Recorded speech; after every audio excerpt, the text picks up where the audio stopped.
Beth wyt ti'n gofio? Dwi'n cofio Mrs Prothero a'r dynion tân. Fwrodd I eira llynedd fyd. Nes I ddyn eira. A phan fwrodd ymrawd I fe lawr, fe fwres I fe lawr hefyd. Ie, ond dim yr un eira oedd e. Dim yr un eira? Dweud wrth I Mrs Prothero a'r dynion tân te. Prynhawn noswyl Nadolig oedd hi. A finne yng ngardd Mrs Prothero yn disgwyl am gathod gyda'i mab, Jim.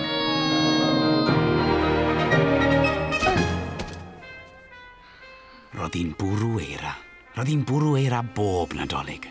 Yn ynghof I mae rhagfyr yn wyn fel y lapdur, ond heb geirw. Ond roedd na gathod. A fanni bydden ni, yn sane yn mewn dwylo, yn crynu'n yr oer fel yn aros fel delwe am gyfle I ymosod yn gas ar y cathod am peli eira.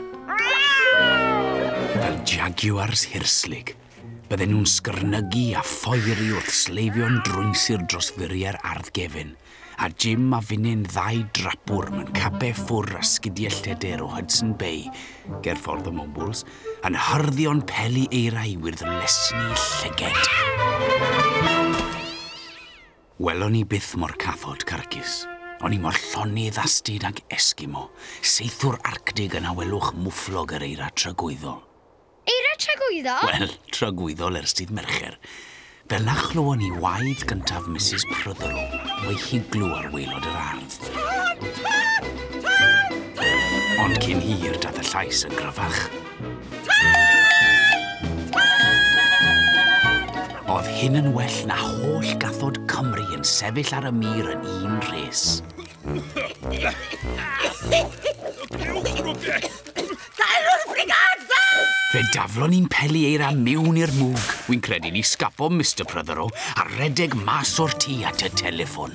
Well I ni alw'r heddlu hefyd. A'r ambulans. Ac Gyrni Jenkins. Mae fe'n dwlu ar dan e. Nes ti'n galw Ernie Jenkins, do fe? Dim ond galw'r frigad dan elon ni. A phan ddathi, fe dynodd 3 dyn tal yn gwisgo helmet beipen hir mewn i'r tŷ, a fe redodd Mr Prothero mas just cyn i'r dŵr dasgu mewn. A phan orffennodd y dynion tân gyda'r beipen ddŵr a sefyll yn ystafell lib llawn y mwg, dath modryb Jim I lawr y star a syllu mewn arnyn nhw. Arosodd Jim am munud ddistaw bach I glywed beth fydde hi'n I weid wrthyn nhw. Oedd hi wastad yn gweud y peth iawn. Licech chi gael rhywbeth I ddarllen?